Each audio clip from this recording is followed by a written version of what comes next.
Après les événements de Vulcan, la Fédération d'Asimov fut obligée de quitter la planète, laissant les créatures de plasma prendre le contrôle.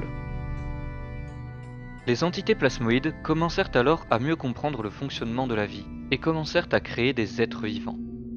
Ils firent donc des expérimentations sur la faune de Vulcan et réussirent à créer la vie à partir de leur plasma. Leur plan est inconnu. Nous ne savons toujours pas ce qu'ils recherchent, mais pour le moment, ils ont l'air de s'isoler. Parallèlement, d'autres créatures aliens commençaient aussi à comploter, en se glissant partout dans la galaxie. On les appelle les Abysses, et ce sont deux humains qui les découvrirent et en furent fascinés. Ces écritures, on dirait les instructions pour un rituel. Mais ces jeunes hommes ne savaient pas que leur recherche allait mener à une potentielle destruction de l'univers. Les Abysses se propagèrent partout, même jusqu'au dernier bastion de la Fédération d'Asimov, anéanti par les entités plasmoïdes. Après la perte de leur gouverneur, toute la Fédération ne devint plus que chaos. Mais un robot parmi les derniers survivants fut béni par le pouvoir des Abysses.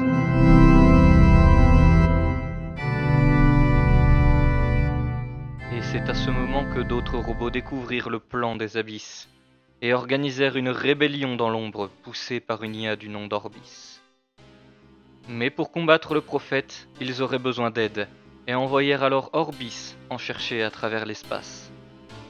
Il atterrit sur une planète qui était déjà dévastée par une guerre. Et ce fut pourtant la créature la plus insignifiante de cet univers, un petit crustacé qui accéda au savoir du plan des Abysses.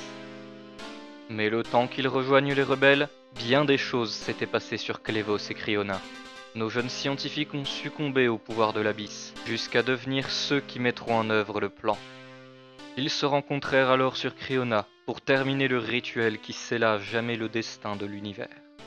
Ils réveillèrent une créature ancienne, qu'ils utilisèrent comme plateforme pour le rituel, car le dos de cette créature pointait toujours vers le trou noir autour duquel le système de Cryona orbitait. Un puissant rayon jaillit alors en direction du trou noir. À ce moment, le petit crustacé et son équipe étaient en train de se battre. Mais ils ne savaient pas qu'il était trop tard.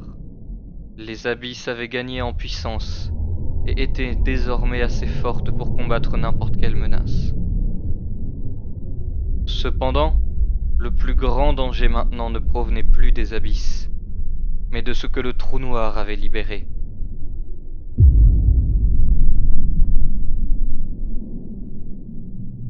Un monstre venu d'un autre monde, n'ayant aucun objectif si ce n'est l'annihilation de toute chose dans l'univers. Mais à croire que les entités plasmoïdes étaient au courant depuis le début de son arrivée, car au moment de l'apparition de la singularité, ils terminèrent enfin l'œuvre sur laquelle ils travaillaient depuis si longtemps.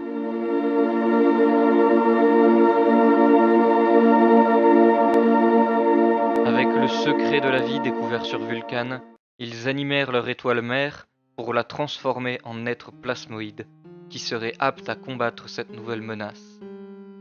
Mais malheureusement cela ne suffisait pas.